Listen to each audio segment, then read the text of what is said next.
An adult African elephant weighs more than 6,000 kilograms. It can uproot mature trees with a single thrust of its tusks, strip hundreds of pounds of bark in an afternoon, and reshape entire savanna landscapes through sheer, unyielding force. Yet across the open plains of East Africa, the largest land mammal on Earth regularly stops in its tracks before a modest, spindly bush. It reaches out with its massive trunk, hesitates, catches a faint scent on the breeze, and immediately backs away in search of an easier meal. This unassuming plant is the Whistling Thorn Acacia. To the human ear, it is famous for the eerie, flute-like sounds produced when the wind blows across the hollow swellings at the base of its spines. But to an elephant, that hollow sound is the warning siren of a biological fortress. The whistling thorn survives in one of the most hostile herbivore environments on the planet, not through thick bark or poisonous sap, but by employing an army of millions. In the natural world, plants cannot run from their predators, and structural defenses like sharp thorns are often useless against animals with leathery lips and prehensile tongues. A giraffe or an elephant can easily navigate around standard thorns to consume tender leaves. To survive, the whistling thorn entered into a strict binding contract with several species of aggressive cocktail ants.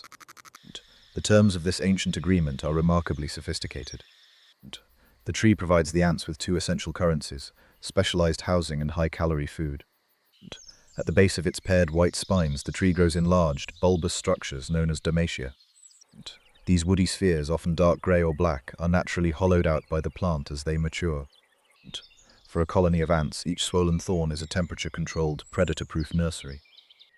A single mature acacia tree can host thousands of these hollow fortresses across its branches, creating an entire interconnected city within its canopy. In addition to shelter, the tree produces a continuous supply of rich nectar from tiny glands located near the base of its delicate leaves.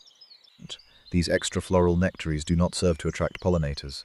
They exist solely to feed the resident ant colony.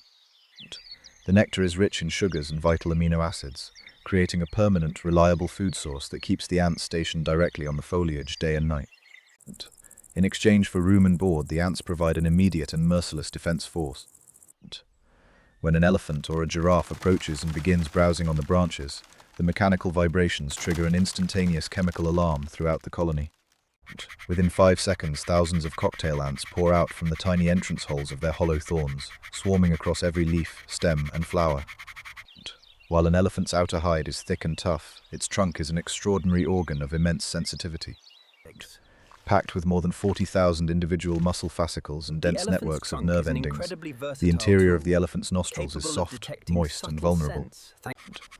As the elephant attempts to pull down a branch, the swarming ants crawl directly into the sensitive nostrils and onto the delicate skin surrounding its eyes. Once inside, they bite fiercely and spray concentrated formic acid onto the exposed mucous membranes. For a creature whose sense of smell and tactile touch are its primary windows to the world, this coordinated chemical assault is excruciating. Even the largest bull elephant will shake its head violently, trumpet in distress, and retreat from the bush. The tree loses only a few leaves, while the ant colony successfully repels a 6-ton titan.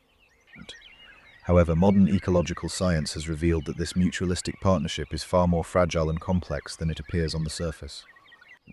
In a landmark long-term experiment conducted in Kenya, biologists built large electrified exclosures to completely fence off whistling thorn acacias from elephants, giraffes, and other large herbivores for over a decade. The scientists initially assumed that without the pressure of constant browsing, the trees would flourish and produce even larger ant colonies. The reality was shocking. Without the threat of herbivores, the whistling thorn trees began to cut their metabolic investments.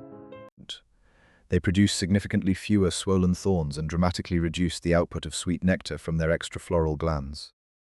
Recognizing that their security forces were no longer being adequately fed, the colonies of the fiercely loyal defender ant, Crematogaster mimosae, began to collapse.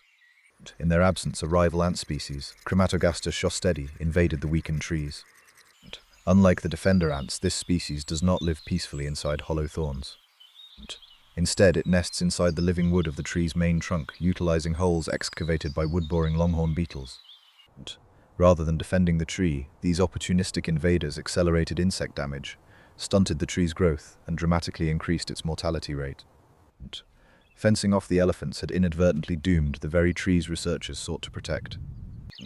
The hidden science of the whistling thorn reveals a profound evolutionary truth.